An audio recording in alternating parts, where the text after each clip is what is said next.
Hola, ¿qué tal están? El positivismo sociológico y utilitarista. Primero habría que definir lo que es el positivismo de forma general. Es la corriente de pensamiento que dominó parte de la cultura europea en sus manifestaciones no solo filosóficas, sino también políticas, pedagógicas y literarias. Es también el periodo del verismo y del naturalismo, aproximadamente desde 1840 hasta el inicio de la Primera Guerra Mundial en 1914. Y podemos decir que los rasgos de fondo del ambiente sociocultural que interpreta, exalta y favorece el positivismo son fundamentalmente una sustancial estabilidad política, el proceso de industrialización y también los desarrollos en ocasiones portentosos de la ciencia y de la tecnología. El marxismo, por ejemplo, interpretará de manera muy distinta la evolución industrial y sus males, como son, por ejemplo, desequilibrios sociales, explotación del trabajo infantil, etc. En cambio, los pensadores positivistas ignorarán estos males, pero, por otra parte, tendrán confianza en la fuerza de la ciencia y en el espíritu científico, porque son los medios más adecuados para reordenar el cuerpo social desde la perspectiva positivista. Podemos decir que los representantes más influyentes del positivismo son, especialmente, Augusto Comte, que nació en 1798 y murió en 1857 en Francia, John Stuart Mill, que falleció en 1873 en Inglaterra, y Herbert Spencer, también en Inglaterra, y otros pensadores como Jacob Moleschott y Ernst Haeckel en Alemania, Roberto Ardigó en Italia, etc. Podemos decir que, aunque desarrollándose estos pensadores en tradiciones culturales y filosóficas diferentes, como son, por ejemplo, el racionalismo cartesiano, la Ilustración francesa, la tradición empirista, utilitarista y evolucionista en Inglaterra, el naturalismo, por ejemplo, renacentista en Italia, de todas maneras, el positivismo pues muestra en sus manifestaciones rasgos comunes que permiten fijar su identidad como movimiento filosófico y cultural. Por otra parte, también es verdad que el positivismo reivindica la primacía de la ciencia, ya que para pues estos pensadores el único conocimiento válido es el científico y también el único método para adquirir pues un conocimiento verdadero pues es también la ciencia.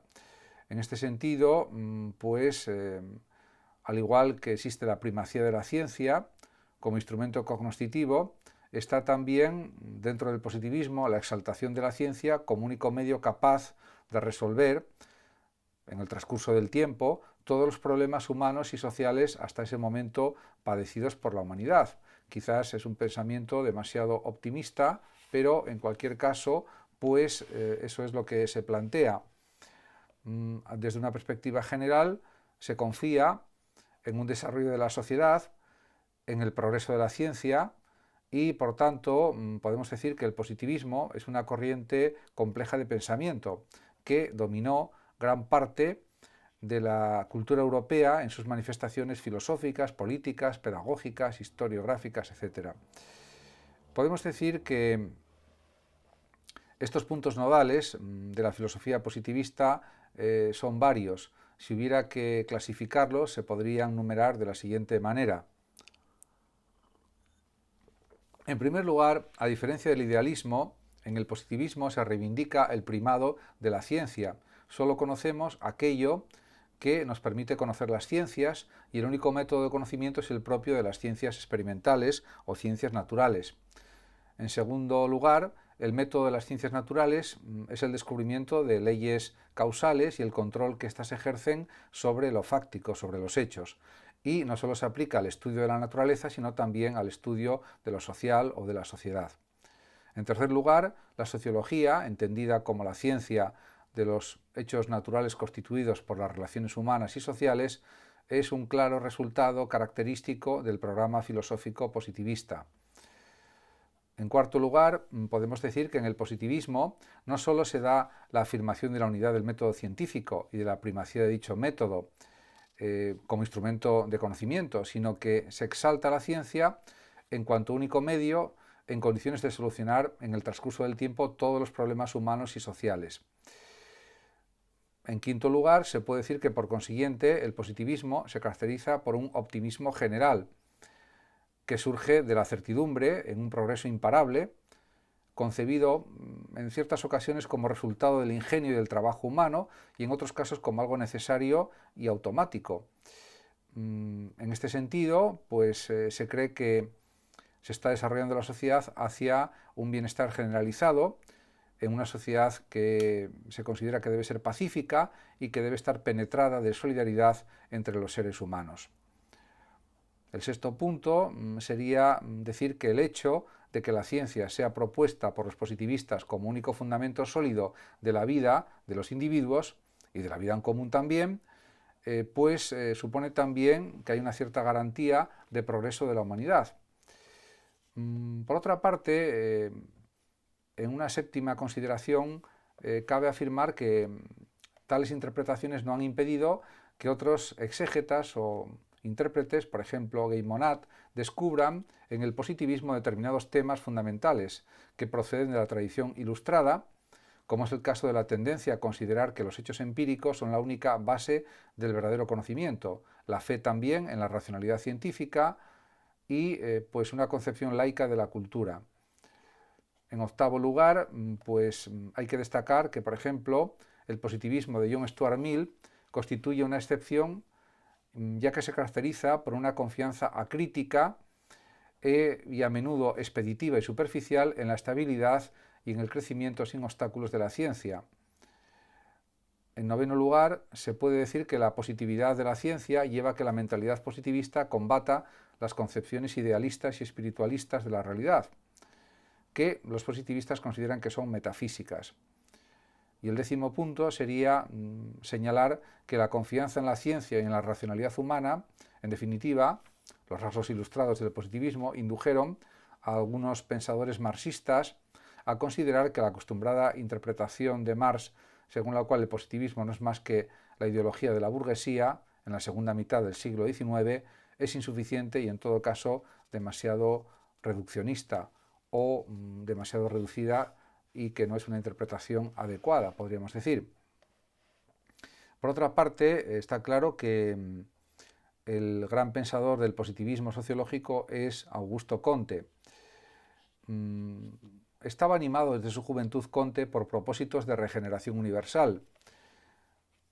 Se le considera el padre oficial de la sociología y es autor del curso de filosofía positivista en 6 volúmenes, desde el año 1830 a 1842 se publicaron, y en esta obra formula su famosa ley de los 3 estadios, según la cual la humanidad, lo mismo que el alma de cada individuo, pasa por 3 estadios.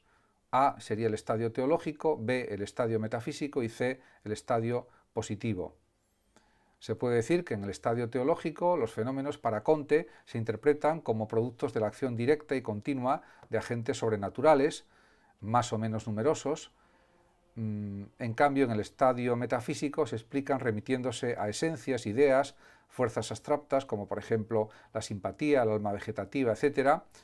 Y en el estadio positivo el hombre busca descubrir pues las leyes efectivas de sucesión y semejanza que presiden el acontecer de los fenómenos, a través de la observación y del uso también del razonamiento. Para Comte es evidente que el objetivo de la ciencia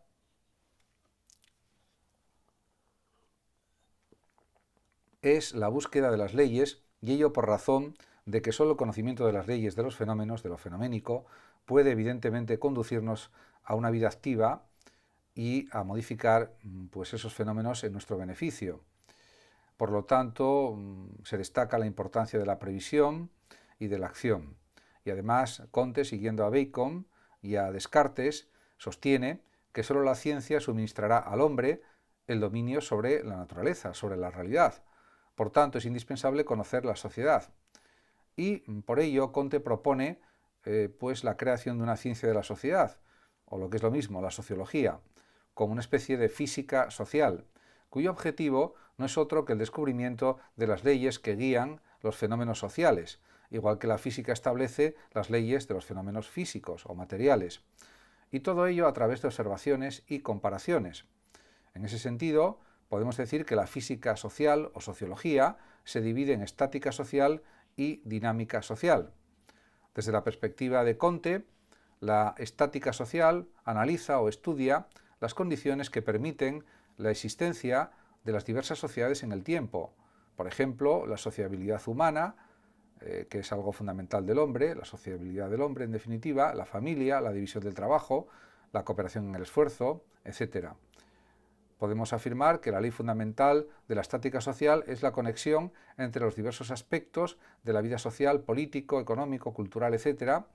Y, en cambio, la dinámica social comprende el estudio de las leyes del desarrollo de la sociedad. La ley fundamental de la dinámica social para Comte es la ley de los 3 estadios. Así se observa un ejemplo de la aplicación de esta ley. El feudalismo es estadio teológico, la revolución que comienza con la Reforma Protestante y acaba con la Revolución Francesa es estado o estadio metafísico, y la sociedad industrial es estadio positivo. Estamos hablando de la sociedad industrial de mediados del siglo XIX. Por otra parte, considera Comte que entre las ciencias la sociología es la más compleja, puesto que en la jerarquía establecida por Comte, que quiere ser un orden lógico, histórico y pedagógico, se presupone la biología, la cual a su vez presupone la química, que a su vez presupone la física. Desde esta perspectiva o desde este planteamiento, la filosofía debe o ha de determinar con exactitud el espíritu de cada una de las ciencias, descubrir sus relaciones y conexiones, dice Comte, y resumir, si es posible, todos sus principios específicos en una cantidad mínima de principios comunes, siguiendo el método positivo. En cuanto a la cuestión de la regeneración de la sociedad sobre la base del conocimiento, pues propone Comte en sistema de política positiva, y lo asume, pues que tiene que haber una especie de una religión, de forma de religión, en la que Dios es sustituido por la humanidad, el amor de Dios por el amor de la humanidad, y humanidad para Comte es el conjunto de todos los hombres que viven, de los que han muerto y de los que habrá en el futuro. Para Comte, los individuos se regeneran en el interior de la humanidad, como las células de un organismo. Además, los individuos para él son el producto, diríamos, de la humanidad. Esta ha de ser venerada como antes lo fueron los dioses paganos. Y además, Comte estaba fascinado por el universalismo católico y propone su religión de la humanidad como una copia del ordenamiento de la Iglesia católica, con dogmas, filosofía positiva, leyes científicas, bautismo laico, confirmación laica, etc., y con templos laicos, que serían los institutos científicos. Y un papa positivo que velará por el desarrollo de la industria y la utilización práctica de los descubrimientos. Incluso habrá nuevos nombres para los meses y los días, y a la mujer se la considera el ángel custodio del positivismo. En este sentido, pues realmente las ideas de Comte influyeron mucho en el surgimiento, por supuesto, de la filosofía y de la psicología, y también, sobre todo, especialmente de la sociología. Por tanto, diríamos que su influencia pues realmente fue enorme, y también contribuyó a dar más potencia a las ciencias que estaban surgiendo ya a finales del siglo XVIII y principios del siglo XIX. Por lo tanto, la labor de Comte fue fundamental. Por otra parte, Comte estaba fascinado también por el catolicismo, debido, como ya he comentado, a su universalismo y a su capacidad de integrar la existencia humana en la totalidad. Por tanto, por eso creó pues esa religión de la humanidad artificial, buscando pues mayor estabilidad para las sociedades, para los individuos, etc. Él buscaba el bienestar general y consideraba que el orden y el progreso era lo fundamental. Diríamos que el positivismo se difundió en Francia con otros pensadores, como por ejemplo Pierre Lafitte, convencido defensor del pensamiento de Comte, de Émile Littré, académico de Francia y autor del gran diccionario de la lengua francesa, y sobre todo de Ernest Renan e Hipólito Taine. Diríamos que pues Renan, que era historiador del judaísmo y del cristianismo, en su estudio de los fenómenos religiosos, Historia del pueblo de Israel, aplicó sus ideas positivistas despojando estos acontecimientos de todo aspecto sobrenatural, Por su parte, Hipólito Taine, en obras como Filosofía del Arte de 1865, Historia de la Literatura Inglesa de 1863, también analizó y estudió el arte y la literatura desde la perspectiva de un determinismo sustancialmente positivista, afirmando que toda obra de arte es el producto necesario de un determinado ambiente social y de precisas condiciones históricas, psicológicas y sociales. Muchas gracias a todos por su atención, saludos como siempre a los oyentes de Radio Sofando de México y hasta siempre.